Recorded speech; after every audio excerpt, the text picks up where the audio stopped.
Olá, seja muito bem-vindo. O Norte Rural já está no ar.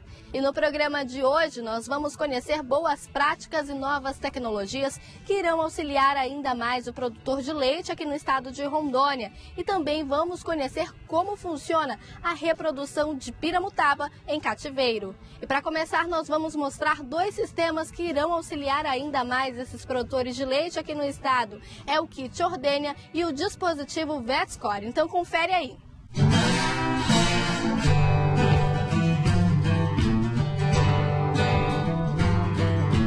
Segundo dados do IBGE, Rondônia é o 8º estado brasileiro em produção de leite, o maior produtor da região norte, com cerca de 48% da produção da região, que tem grande relevância econômica e social, como a mão de obra empregada nas propriedades basicamente familiar. De acordo com a Agência de Defesa Sanitária, aqui no estado são quase 34 mil produtores de leite, mas a produção ainda é considerada de baixo nível tecnológico. É preciso adotar condições e recomendações específicas, para que assim os produtores possam obter maior ganho e rendimento nas suas produções, e assim também impulsionar cada vez mais a economia local e aumentar o nível de produção. E com esse crescimento e desenvolvimento também é preciso investir e conhecer melhor as novas tecnologias e inovações. Para falar sobre este assunto, nós vamos começar agora com o Juan Lima, que é médico veterinário aqui da Embrapa. Seja bem-vindo. Juan, a gente começa no bem simples, né? Do início mesmo, na parte da ordênia. Isso, a gente está aqui. Dentro do sistema de produção de leite, a gente tem várias áreas que compõem o sistema de produção de leite. A gente pode falar de alguma tecnologia aqui sobre agora a ordenha. A gente tem uma tecnologia muito simples, que é o kit de ordenha manual, que a gente chama. É um kit bem simples que o produtor usa para ter uma qualidade na produção de leite, higiene durante o procedimento e garantir também sanidade para os animais. É um kit bem simples, a gente tem um balde, aqui dentro a gente usa água clorada. Essa água é utilizada para lavar os tetos dos animais. A gente vai lavar apenas os tetos, a gente não lava todo o úbere da vaca, a gente lava só os tetos. Seca com papel toalha, é importante a gente falar sobre papel toalha porque os paninhos eles costumam acumular uma contaminação, então é importante o papel toalha. Esse aqui é uma caneca telada que a gente chama, que também é usado e compõe o kit. Ela é utilizada nos primeiros jatos do leite, antes de fazer a ordenha, para a gente diagnosticar se a gente tem mastite clínica, que a gente chama. Se o animal tiver alguma alteração na mastite, ele vai ter grumos de leite que vão ficar nessa telinha e ele consegue identificar e descartar o leite e tratar também os seus animais. Então ele vai, após feito a higiene, a lavagem do teto, secou, fez o teste da caneca, ele vai fazer o procedimento de ordenha. Ele faz o procedimento de ordenha. Ao final, é importante também o que a gente usa, que a gente chama de pós-dipping, que é uma solução à base de iodo, que ela é importante para fazer uma sepsia no teto e prevenir a contaminação e o desenvolvimento de mastite. Mastite que é uma doença da glândula mamária das vacas. É uma solução à base de iodo e por isso que quando termina a ordenha, o teto da vaca fica aquela cor vermelhinha, porque aplicou essa solução. Aqui a gente tem hoje uma produtividade média no nosso rebanho, com tecnologia simples implantada no nosso sistema, que oscila em torno de 14, 15 litros por animal dia ou quilos por animal dia no nosso rebanho. Isso é uma média boa que um sistema bem simples aqui que a gente adota. A gente adota um pastejo rotacionado, uma suplementação mínima para os animais, alguns itens de conforto, a reprodução é muito bem trabalhada. Então, simples tecnologias que num conjunto dão um retorno muito bom. Isso é uma coisa, como eu falei, simples de ser adotadas pelos produtores. Tá? O nosso estado, para a gente fazer uma comparação, tem uma média em torno de 4,5 litros ou quilos por animal dia. A gente trabalha aqui com 14, 15 com animais muito simples do nosso sistema de produção. Então o que a gente gostaria de passar para os produtores é que a adoção dessas tecnologias traz um retorno muito grande.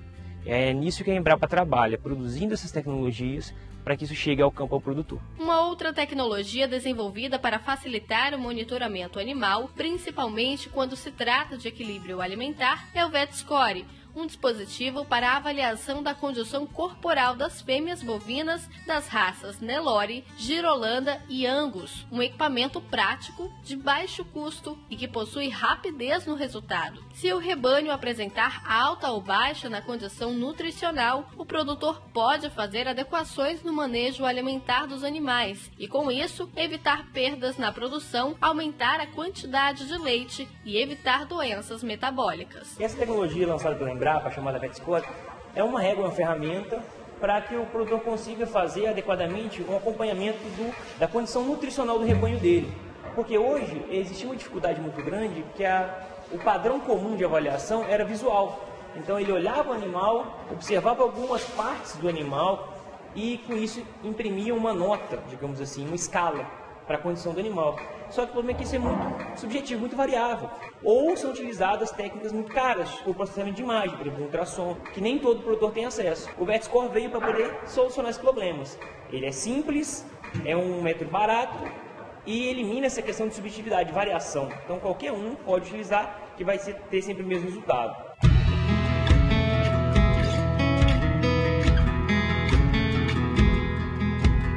Conforme eu comentei, a gente vai pegar a régua, vai posicionar sobre a garupa do animal e vai fechar a aba. Quando eu fechar a aba, eu tenho a leitura do animal. A medida na garupa do animal pode ser feita durante a ordenha, então o produtor vem com a régua, está com ele, pôs o animal na ordenha, durante a ordenha, por exemplo, se é uma ordenha mecanizada, como a gente utiliza aqui, ele pode fazer a aferição da condição nutricional do rebanho, de cada animal. Para vacas de leite, a gente recomenda que o produtor, se tiver capacidade, fazer a cada 15 dias. Então, a cada 15 dias ele faz essa mensuração, essa avaliação e consegue fazer ajuste na alimentação dos animais. Gados de corte, que também pode ser usado pelo Nelore, a gente pode utilizar essa régua para selecionar os animais que vão entrar para a estação de monta, que vão entrar para os protocolos reprodutivos. O médico veterinário afirma que um dos grandes desafios para os produtores de Rondônia é a qualidade da alimentação dos animais. A gente precisa trabalhar muito bem a alimentação e aqui, para a gente, a alimentação é baseada em pasto. Então, um trabalho bem feito com as pastagens, aliado a um trabalho sanitário e de reprodução. Isso aí é a base para a gente conseguir ter boa produtividade e ter um rebanho muito bom.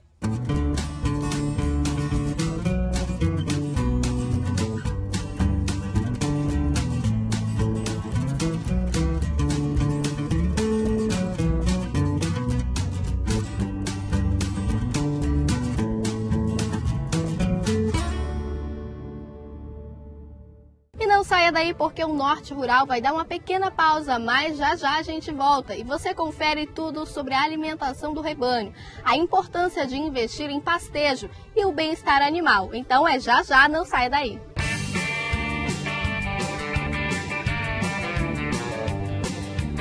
Olá, o Norte Rural já está de volta e como falamos no bloco anterior que o grande desafio dos produtores rondonienses de leite é a qualidade de alimentação do rebanho, agora vamos mostrar que há pesquisas e sistemas desenvolvidos para ajudar a melhorar a qualidade dessa alimentação. Então confere aí.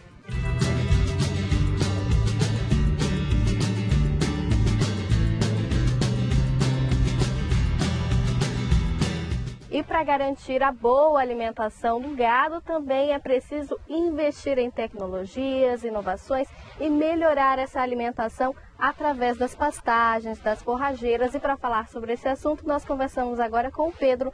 Pedro, explica para a gente como é importante, né, trabalhar com isso, investir para garantir essa alimentação aí de qualidade para esses animais. Bem, no estado de Rondônia, os animais eles são alimentados quase que exclusivamente a pasto. Cada vez é mais importante o produtor entender que ele precisa enxergar a sua pastagem como uma cultura, como se ele estivesse cuidando da soja, como se ele estivesse cuidando do feijão, como se ele estivesse cuidando do milho. Enxergar a sua pastagem nesse cenário. Então, se ele tem pastagem boa, ele vai conseguir alimentar seus animais de forma adequada. Alimentando seus animais de forma adequada, ele vai ter produção também adequada e garantindo assim o seu sucesso na atividade.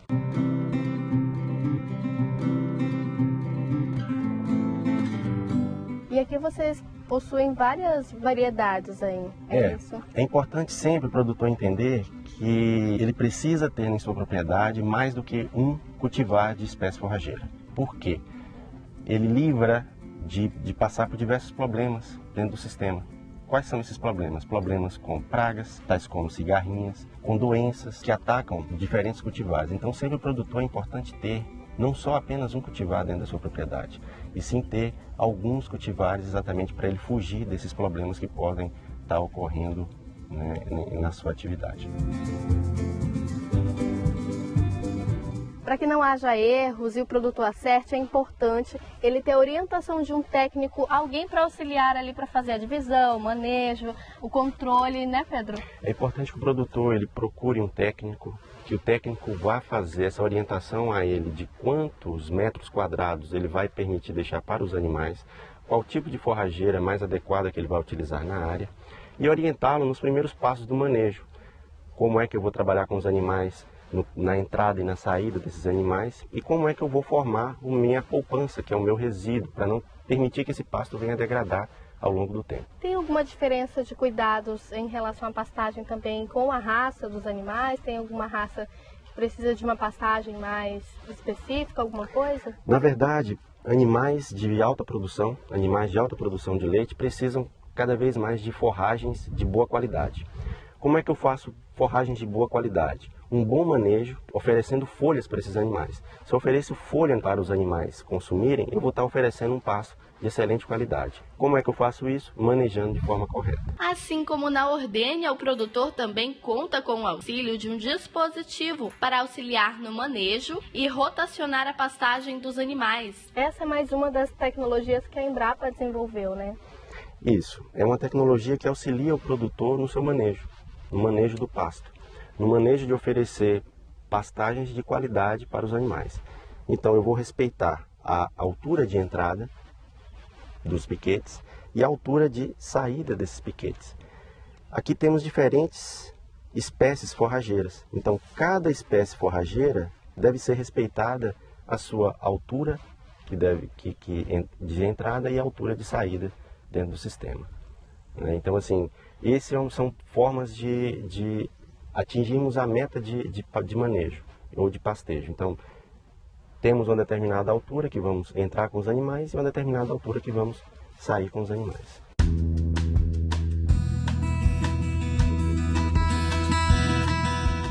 Uma preocupação que o produtor rural deve ter com esses animais é sobre o bem-estar e o sombreamento. E para falar sobre essa questão, nós conversamos agora com a pesquisadora Ana Karina. Ana, seja bem-vinda. É importante mesmo o animal ter esse sombreamento, ter um conforto, né? Uhum. Olha, é uma questão que o produtor tem que ficar atento, né?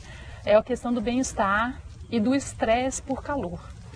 Não só aqui no estado de Rondônia, mas na Amazônia como um todo, nós sabemos que é uma região caracterizada por altas temperaturas e alta umidade. Se nós sofremos, imagina, né, o animal que fica na pastagem o dia inteiro. E isso interfere muito na produção, na qualidade de vida dos animais. Com certeza, porque a primeira coisa que vai acontecer quando os animais eles estão estressados, resultante de elevada temperatura e elevada umidade, ele reduz o tempo dele de pastejo e reduz consumo. Então, se ele não está pastejando adequadamente, ele não está ingerindo alimento de forma adequada, obviamente que ele vai ter respostas negativas, tanto diretamente na produção e também com relação às questões reprodutivas dele.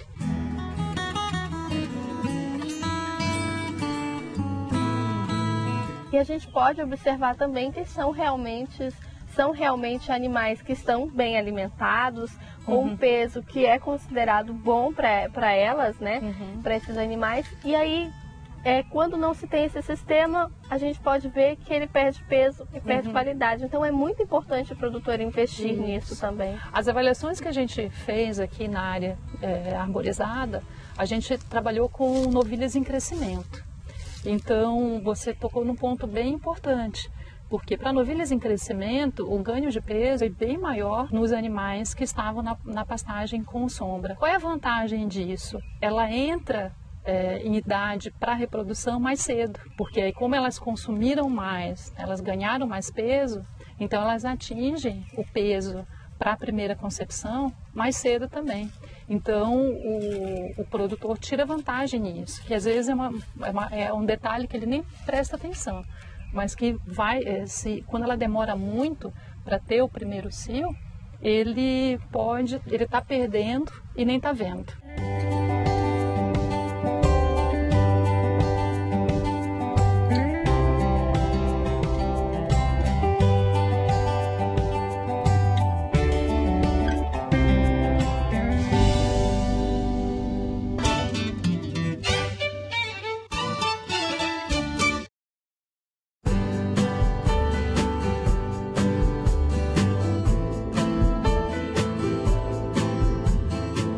Norte Rural já está de volta com o terceiro e último bloco. Agora o assunto é diferente.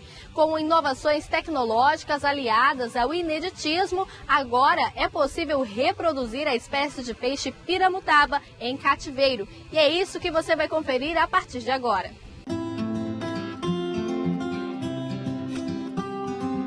A piramutaba é uma espécie de peixe de grande porte que alcança cerca de 1 metro de comprimento, encontrada em água doce, podendo pesar até 10 quilos. É considerado primo do dourado. Na época de reprodução, podem nadar em cardumes por uma distância de aproximadamente 5.500 quilômetros. Para aprender mais sobre a biologia e o comportamento de peixes de água doce, há 3 anos foram iniciadas pesquisas para a reprodução de espécies em cativeiro, entre elas a piramutaba. Toda a pesquisa está sendo realizada no Laboratório de Reprodução de Peixes, que existe desde 2015, instalado na Hidrelétrica de Santo Antônio. Esse projeto que a gente desenvolve aqui de piscicultura, que é um projeto de pesquisa e desenvolvimento, ele serve para a gente entender a criação de grandes bagres que tem na nossa região num ambiente controlado. E toda essa informação que é gerada aqui, ele vai chegar para a comunidade, para desenvolver criações comerciais e também para a comunidade científica para entender melhor o processo reprodutivo desses peixes e também a biologia desses peixes da região. A gente tem aqui uma autorização de pesquisa científica que foi emitida pelo Cisbio em nome da empresa, do Projeto Pacu, para poder estar capturando essas espécies no ambiente e trazendo para o cativeiro. Assim, né? O início da pesquisa não foi fácil, principalmente pelo desconhecimento sobre a espécie. A grande dificuldade de trabalhar com a piramutaba foi a captura, o acondicionamento, a aclimatação dela dentro do sistema e aprender a trabalhar mesmo com esse peixe, com essa espécie nova tão importante dentro do cenário da pesca da Amazônia. Então, nós tínhamos dificuldade em trazer esse peixe vivo e mantê-lo vivo em cativeiro. Ele é um peixe que nada em águas com bastante correnteza, que tem um grande volume, e essa adaptação levou um certo tempo, assim, coisa de 1 ano. E ele teve uma resposta bem rápida comparado aos outros, e nós conseguimos inserir outros protocolos em cima dele. Um exemplo, assim, ele aprendeu a comer ração, nós já condicionamos essas matrizes nativas a se alimentar com ração. Isso é um bom indicativo de que esse peixe vai ser muito viável para a piscicultura, para daqui a pouco estar produzindo ele em cativeiro, diminuindo assim a sobrepesca na natureza. Por aqui, a piramutaba se alimenta basicamente de ração e também de camarão. Nesses tanques, atualmente existem mais de 300 mil alevinos da espécie. Como é um projeto de pesquisa, nós temos poucos tanques, nós temos 7 viveiros escavados e 12 raceways, sistemas de alto fluxo. Temos em torno de 40 a 50 matrizes de piramutaba, que é um plantel razoavelmente bom assim, para a nossa pesquisa, para o que a gente quer desenvolver. Agora, todos esses peixes, quando chegam no tamanho adulto, o que é feito com eles? Quando chega no tamanho adulto, quando ele está apto à reprodução, quando ele se preparou para a reprodução, ele é pego aqui nos tanques e levado para o laboratório para ser inserido no programa de reprodução. Foi o passo inicial para que outras espécies de grandes bagres migratórios da Amazônia, como o dourado, também sejam reproduzidas em cativeiro. Nesse momento a gente está principalmente com foco na piramutaba, que é um peixe que se adaptou melhor em cativeiro, mas é uma espécie parecida com outros grandes bagres migradores que a gente tem a intenção e o trabalho já começou, que é a dourada, o filhote e o babão, que são as espécies principais daqui da região do Rio Madeira. Por que essas espécies logo para serem trabalhadas agora? Essas espécies são as espécies que têm maior interesse comercial na região, podemos dizer assim, que têm mais interesse econômico. E elas têm mais interesse, assim, como eles nunca se reproduziu em cativeiro, ninguém nunca trabalhou com eles, é justamente para a gente diminuir um pouco a pressão sobre eles, fazendo a reprodução deles no ambiente controlado. Quer dizer, a gente desenvolver pisciculturas, fomentar pisciculturas com peixes que são pescados na natureza. De acordo com dados divulgados pela Santo Antônio Energia, localizada em Rondônia, a piramutaba representa 60% de todo o pescado que é vendido em feiras dos estados do Amazonas e Pará, além de ser bastante exportada para os Estados Unidos. A expectativa é que, no futuro, essa tecnologia de reprodução em cativeiro amplie a piscicultura na região norte, além de auxiliar na preservação de espécies. Esse projeto é um projeto de 5 anos para desenvolvimento dos principais protocolos de reprodução, mas a intenção da companhia provavelmente é de manter esse projeto para dar maiores indicadores aí sobre esses peixes da região. Após esses 5 anos, o que vai ser feito com os resultados? Esses resultados todos desses protocolos eles são repassados para a comunidade, para quem tiver interesse em montar pisciculturas e também para a comunidade científica para entender melhor a criação do peixe. Auxiliando na preservação da espécie. Auxiliando na preservação da espécie também. Eu tenho muito orgulho e satisfação em poder estar divulgando esse trabalho, porque é o conhecimento da biologia das espécies que traz mais informação para a gente ter ferramentas na conservação. Então, eu conseguindo identificar quais são as formas de reprodução da piramutaba, os locais de desova, o que ela usa como refúgio, eu consigo usar como ferramenta para estar bolando planos de conservação da espécie no ambiente natural.